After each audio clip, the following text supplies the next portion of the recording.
안녕하세요. 지옥 문 앞에서 유턴하고 돌아온 30대 초반의 여자 회계사입니다.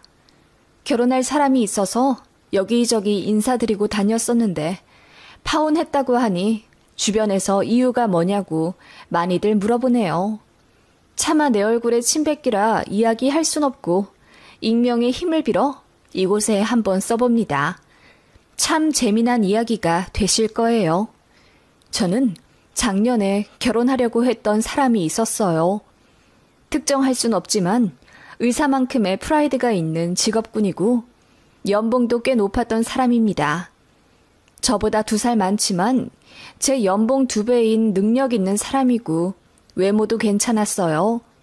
연예인 권상우 씨 닮았다는 이야기를 많이 들었을 만큼 키도 크고 피부도 하얗고 여러모로 귀공자 스타일이었지요. 저 역시 그렇지만 그 사람도 대치 퀴즈로 자라 부모님의 철저한 학군지 관리 및 엘리트였고 집안도 당연히 좋았어요. 어머니가 의사시고 아버지는 공기관 임원으로 퇴직하셨으니까요. 그런 사람과는 대개 소개팅으로 만날 것 같았지만 우리는 한강에서 러닝하다 운명적으로 만났어요.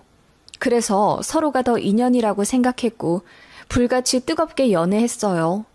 너무 좋은 사람이었고 양가에서도 서로 교제하는 걸 좋게 생각하셨기에 연애 1년 넘어가면서 자연스레 결혼 얘기까지 나왔습니다. 서로가 천생연분이라고 생각할 수밖에 없는 서로의 비밀 한 가지가 있었어요. 비밀까지는 아니고 삶의 방향성이라고 해야 하나? 그런 게 정확히 일치했어요. 은근히 같은 생각 가진 사람이 드물었거든요. 이건 이야기 끝에 가서 얘기해드릴게요. 아주 재미난 이야기가 될 것입니다. 아무튼 그렇게 결혼을 전제로 사귀고 있었고 양가에 이미 인사도 드린 상태였습니다. 상견례 전이지만 언제 식을 올리면 되겠다고 날짜까지 대략 잡아놓은 상태였지요. 양쪽 친구들과도 이제 얼굴 트며 지내자며 서로 좋아하는 친구들도 소개시켜 주었어요. 남친은 저에게 약사하는 유부남 친구, 홍콩 오가며 사업한다는 미혼 친구, 그 둘만 저에게 소개시켜 주더라고요. 자긴 친구가 없다고 하는데 사실 제가 보기에는 연락하는 친구들 꽤 많거든요. 그런데 소개해 줄 만큼 친한 사람이 없다고 했습니다. 그게 힌트였는데 당신은 몰랐네요. 저는 꽤 발이 넓은 편이고 졸업해서도 다 만나는 편입니다. 그래서 학교별로 동창들 묶어서 한 번씩 자리 가졌어요. 남친은 좀 쑥스러움을 많이 타는 편이었는데 유독 저희 중학교 동창 친구들 모임에서 쾌활한 모습을 보여줬습니다. 제 중학교 동창들은 승무원 하는 친구도 있고 특이하게 부모님 공장을 물려받은 사장님 친구도 있고 중소기업부터 대기업, 공기업 등 정말 다양한 직군에 있어요. 거기 특히 예쁜 친구가 있었는데 그 친구는 20대 때 비서하고 얼마 전 퇴직해 자기 사업하겠다고 준비 중이었어요. 그 친구의 이름은 미연이고 저와도 꽤 친했습니다. 비서를 10년 가까이 해서 그런지 성격도 단아하고 말도 참 예쁘게 하는 편이었어요. 저와도 1년에 2-3번씩 따로 만날 정도로 말이 잘 통했고 서로를 배려해주는 관계였죠. 제가 소개팅도 2-3번 시켜줬었고요. 남자 보는 눈이 좀 높았었는데 본인 주변엔 그 급에 맞는 사람이 없다며 저에게 소개팅 주선을 많이 부탁한 편이었어요. 저도 그 친구를 좋게 봐왔기에 주변에 괜찮은 남자 있으면 소개시켜줬고요. 솔직히 100이면 100, 다 제 친구를 마음에 들어 했습니다. 제 친구도 몇 번 만나긴 했었는데 오래가진 않더라고요. 친구 말로는 난 결혼할 사람 찾고 있어. 연애를 해도 진지하게 하는 편이고 그런데 내가 너무 눈이 높은 건지 다 마음에 차질 않네. 소개시켜줘서 너무 고마워. 라더군요. 그래도 늘 매너 있게 거절하는 편이라 제가 주선자로서 부담이 없었어요. 그 친구라면 뭔가 믿음이 가는 그런 게 있었거든요. 아무튼 그렇게 다 같이 호프집에서 기분 좋게 한잔하고 헤어졌는데 집에 오는 차 안에서 남친이 그러더라고요. 미연 씨 말이야. 내 친구 소개시켜줄까? 그렇게 괜찮은 사람이 왜 아직 남자친구가 없대? 내가 몇 번 소개시켜줬어. 그런데 딱히 마음에 드는 사람이 없다나 봐. 홍콩 산다는 내 친구 어때? 남친이 말한 그 친구는 솔직히 말해 외모가 너무 별로였습니다. 키도 제 친구보다 작을 듯하고 얼굴도 미안하지만 너무나도 못생겼거든요. 그래서 친구가 외모도 좀 보는 것 같아서 안 되겠다고 하니 남친이 엄청 웃더라고요. 그렇게 배 잡고 웃는 거 사귀면서 처음 봤습니다. 제 친구에게 그렇게 관심 가지는 것도 처음 보았고요. 그래서 장난식으로 뭐야? 미연이한테 관심 있어? 라고 눈을 흘기며 물었더니 남친이 팔짝 뛰면서 자기는 그렇게 불려우같이 생긴 스타일 싫어한다고 하더라고요. 저처럼 강아지 상을 좋아한다나? 여튼 여자로서는 자기가 제일 싫어하는 스타일이지만 말을 착하게 해서 좋게 본 거라고 정말 몇 번이나 강조해 말하더군요. 그렇게 그 모임을 하고 몇 주 뒤 남친이 심심한데 제 친구들 모임이나 한 번 더 하자고 하더라고요. 자기는 친구들이 없어서 심심하다고요.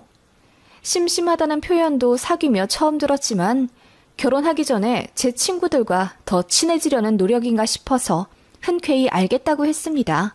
남친은 제 중학교 동창 친구들이 다 다양해서 재미가 있다며 그 친구들이랑 모임을 한 번 더 갖자고 하더군요. 이번에는 자기가 거하게 쏠 거라며 루프탑 바도 예약했어요.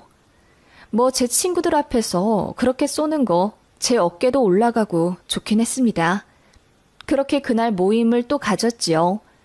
그런데 조금 이상한 점이 보이기 시작했어요. 남친은 술 마시며 화장실 자주 가는 걸 싫어해서 일부러 도수 높은 술만 마십니다. 맥주를 정말 싫어해요. 그런데 제 친구 미연이는 맥주만 먹습니다. 도수 높은 술은 입에 대기만 해도 토할 것 같다면서요. 제 남친은 보통 술자리에서 주종 같은 사람이랑 가까이 앉는 게 좋다면서 회식을 하든 모임을 갖든 꼭 자기처럼 소주나 양주 먹는 사람들 옆에 앉아요. 그런데 그날은 웬일로 미연이가 옆에 있어도 가만히 있더라고요. 그리고 제 친구 미연이가 맥주를 권하는데 사양 않고 벌컥벌컥 마시는 거예요. 자기 맥주 싫어하잖아. 오늘은 웬일로 맥주를 잘 먹네? 오늘은 좀 땡기네. 더운 날씨잖아. 남친이 살짝 얼굴이 빨개지며 얘기하더군요. 뭐 저도 그날 술이 취해서 기분 좋게 친구들과 수다 떨고 있었습니다. 그날 이상했던 점은 또 있었어요. 그날따라 남친과 제 친구 미연이가 유독 화장실에 자주 갔었다는 점입니다. 그날 3시간 정도 시간을 같이 했는데 그 시간 동안 8번은 좋게 가지 않았나 싶을 정도로 둘이 자리에 없을 때가 종종 있었어요. 그래도 모임은 즐거웠기에 별 신경은 안 썼습니다. 모임 이후 남친은 카톡이나 전화상으로 항상 미연이 욕을 했어요. 너무 말라서 별로라던가 남자 보는 눈이 너무 높은 것 같아서 꼴불견이라고 하질 않나. 원래 사람 자체에 크게 관심 없던 사람이 그렇게 미연이 얘기를 하더군요. 그런데 전부 험담이었습니다. 지금 생각하면 그게 관심이었음을 당시엔 몰랐던 것 같아요. 아무튼 그러면서도 저와 남친은 진지하게 결혼 이야기 계속했습니다. 그리고 남친이 집을 장만하려면 일을 열심히 해야겠다며 야근이며 주말 특근까지 도맡아 하려고 하더군요. 솔직히 양가에서 도와주시는 돈으로 신혼집을 장만하기로 얘기가 되었었는데 책임감 가지는 모습을 보니 가장 노릇 제대로 하려나 싶어 생각하고 좋게 봤어요. 그렇게 며칠 바쁘게 지냈고 저는 전라남도 출장이 잡혀서 일주일 정도 서울을 비우게 됐습니다. 그때 일이 터지게 되었지요. 출장 마지막 날, 제 다른 친구가 저에게 전화를 해서는 잠깐 통화 가능하냐고 진지하게 묻더군요. 왜? 무슨 일 있어? 그게 너 너무 놀라지 말고 들어. 네 결혼할 사람 말이야. 아무래도 미연이랑 뭐 있는 것 같아. 뭐? 그게 무슨 소리야? 네 남친 어제 회사 끝나고 뭐 했어? 회식 있다고 하던데? 여의도에서 했다고 그러지? 그걸 네가 어떻게 알아? 그러자 친구가 한숨을 쉬며 모든 얘기를 해주더군요. 자기 아는 사람이 여의도에서 카페를 하는데 제 친구 미연이가 와서 카푸치노 2잔을 사가더랍니다. 제 친구가 미연이랑 찍은 사진을 그 카페 사장도 SNS에서 본 적이 있어서 얼굴을 알고 있었대요. 그런데 미연이가 그 카푸치노를 2잔 사서 길가에 서 있는데 누군가 차에서 내려 미연이에게 인사하더랍니다.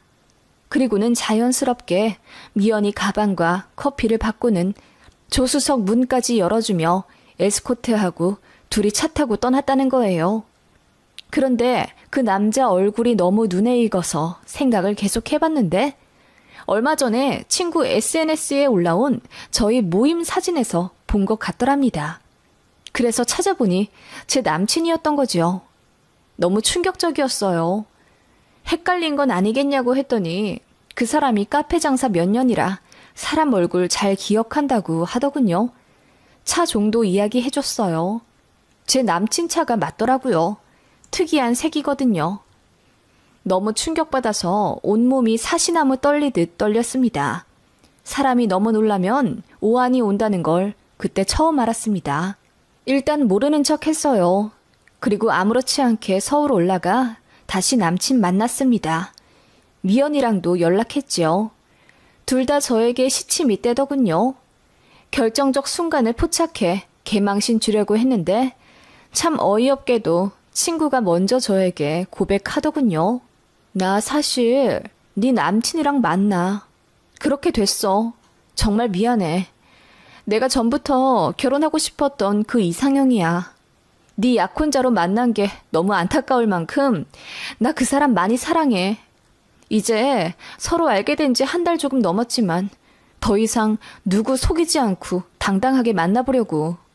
뭐라고? 너 제정신이야? 그 사람 나랑 결혼할 약혼자라고. 그래서? 그게 뭐 어때서? 결혼한 거 아니잖아. 미연이는 전에 없이 싸늘한 얼굴과 말투로 저에게 쏘아붙이듯 얘기하더군요. 그러면서 말하길. 그동안 내가 너랑 왜 친하게 지냈는지 알아?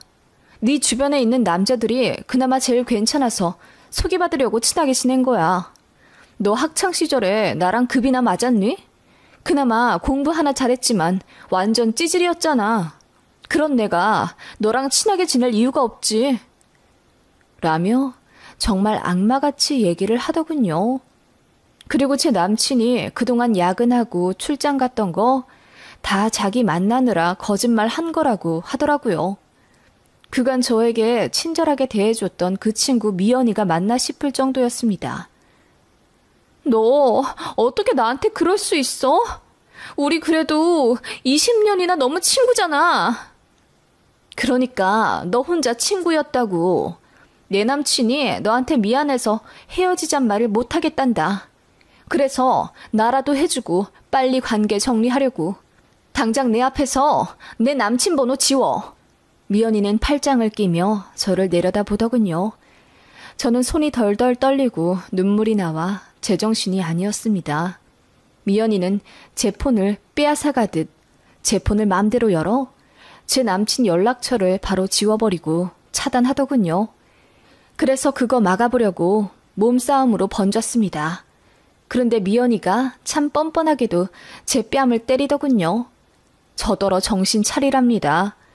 저 같은 사람은 제 남친한테 어울리지 않는다며, 그런 부자의 집안 좋은 남자는 자기가 꼭 가지고 싶었다며 이제 자기 귀찮게 하지 말라고 하고 떠나더군요. 그 자리에서 얼마나 울었는지 모릅니다. 한참 뒤 정신을 차려 전 남친에게 전화를 걸었더니 제 번호가 차단되어 있는지 받질 않았어요. 그 이후로 남친 집에도 찾아가 보고 회사에도 찾아갔지만 다 헛수고였습니다. 잡으려고 가는 게 아니었어요. 그래도 결혼 이야기까지 주고받을 만큼 진지하게 교제한 사이인데 이런 식으로 끝내는 건 저에 대한 예의가 아니라고 생각했습니다. 그래서 꼭 사과받고 싶었어요. 사과만 받으면 좋게 잊으려 했습니다. 그런데 그놈 절대 얼굴 한번 안 보여주더군요. 제 부모님도 가슴 아파하며 그냥 똥 밟았다 생각하고 결혼하기 전에 알아서 다행이라고 절 위로해 주셨습니다. 엄마는 뒤로 몰래 우셨고요. 그렇게 되니 저는 가슴 속에 분노가 활화산처럼 타올랐습니다. 제가 친구들에게 이야기하니 모두가 그년 그럴 줄 알았다면서 그동안 뒤로 호박씨 같던 이야기를 해주더군요. 앞에선 공부 안 한다고 하면서 새벽 3시까지 불 켜놓고 공부하던 옛날 일부터 친구 남친 뺏었던 2번의 전적 등 온갖 험담으로 제 마음을 달래주려 하더라고요. 그 어떤 것도 위로되지 않았습니다. 그렇게 결혼할 사람과 어이없이 끝내게 되었지요. 그렇게 몇 주 지났을까? 제 전남친의 어머니로부터 연락이 왔습니다. 한번 만나자고 하더군요. 얘기 못 들으셨냐고 저희 헤어졌다고 울부짖으며 이야기하니 다 안다며 사과하고 싶으니 만나자 하셨습니다. 그렇게 카페에서 만난 전남친 어머니는 찬물을 들이키며 아니, 너랑 결혼한다고 하던 애가 갑자기 어디서 되도 않는 여자를 데리고 와서 결혼 허락해달라고 쪼르잖아. 보니까 직업도 별로고 집안도 안 좋던데 나는 그런 애 싫다. 나는 너 같은 며느리라면 정말 죽어도 여한이 없었단 말이지. 그런데 그렇게 헤어져? 전 남친의 어머님은 철저히 제 편이셨습니다. 그리고 제가 잠수 이별 당한 것까지는 모르시더라고요. 제가 다 이야기하자 자기 아들이 그렇게 치사한 놈이었냐며 눈물까지 흘리시더군요. 거기서 어쩐지 모르게 더 연기를 하고 싶어졌습니다. 펑펑 울면서 이야기했죠. 어머님, 그 사람 자기 부모 믿고 돈 펑펑 썼어요. 집도 어차피 부모님이 다 해주실 거라면서 큰 소리 치더라고요. 저는 그래선 안 된다고 생각해요. 부모님께 물려받은 건 공부할 수 있게 밀어주신 것만으로도 충분하다고 생각합니다. 그랬더니 더 감격하면서 자기 아들 같은 사람에겐 저 같은 참한 며느리가 딱이라며 안타까워 우시더라고요. 그 이후 미연이가 전화를 하더군요. 너 우리 어머님한테 뭐라고 했길래 나 같은 건 너랑 비교도 안 되게 모자라다고 하시는 거야? 아들 결혼하는데 집 해주기로 하셨다는데 나랑 하면 안 주겠다 하시잖아. 그렇게 소리치는 미연이에게 저는 웃으며 네가 선택한 사람이니 네가 알아서 하라고 했습니다. 그랬더니 미연이가 너 다시 내 남친 잡으려고 우리 어머님 꼬드겨 sus었지? 네가 아무리 그래도 내 남친이 너한테 넘어가나 보자 하며 약올라 하더군요. 시간이 약이라더니 충격도 어느새 거치고 저도 일상으로 돌아가고 있었습니다. 그런데 잊을만 하면 미연이가 연락을 해서는 지 남친한테 전화 건 적 없냐며 요즘 자꾸 발신자 제한이 뜬다고 욕하더라고요. 저는 전 남친한테 전화 건 적이 단 한 번도 없어요. 그런 인간한테 매달리는 건 제 부모님한테 죄송할 일이라고 생각했지요. 그런데 뭐 때문인지 미연이는 사귀면서도 불안한 모습을 보이더군요. 그래도 시집 한번 부잣집으로 가겠다는 일념에서인지 제 전남친 부모님, 그러니까 미연이 예비시댁에 바짝 엎드려 잘해 결국 결혼 허락을 받긴 받았다고 들었습니다. 허무했지만 금방 잊으려 노력했어요. 그런데 미연이가 또 전화를 해서는 자기가 임신을 했다며 웃더라고요. 이제 네 전남친 아빠 될 사람이야. 그러니까 혹시라도 아직 마음이 있다면 당장 정리해. 자꾸 내 남친한테 전화 걸지 말고. 알겠어? 뭐라고? 임신을 했다고? 저는 그 말을 듣자마자 배를 잡고 웃었습니다. 그러자 전화기 넘어 미연이가 어리둥절해 하더군요. 임신을 해? 대단하다. 그래, 그 사람 뭐라니? 아직 얘기는 안 했어. 재수없게 왜 웃고 지랄이야? 이제 이야기할 거거든?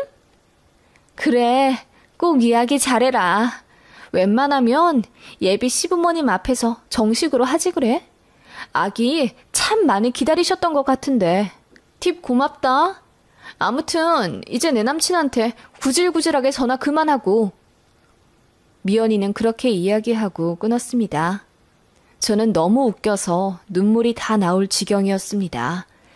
앞서 이야기한 제 전남친과 저의 추구하는 결혼생활 모습이 맞는다는 건요. 사실 전남친은 무정자증이었습니다. 선천적으로 정자가 아예 없습니다. 그걸 전남친의 부모님도 알고 계세요. 그래서 그런 것까지 포용해 전남친과 결혼하려는 저를 더 좋게 봐주셨던 거죠. 저 역시 딩크의 삶을 원했습니다. 아이나 키우는 게 보통 일이 아니라고 늘 생각했기 때문이에요. 그래서 저희는 결혼하면 딩크로 살며 자유롭게 여행 다니고 살자고 늘 얘기했었거든요. 그런 전 남친이 아빠가 된다고요? 정말 얘기 재밌겠다 느껴지더군요. 아니나 다를까 몇 주 뒤 제 친구에게 전화가 왔습니다. 네 전 남친 술집에서 통곡하고 난리가 났대.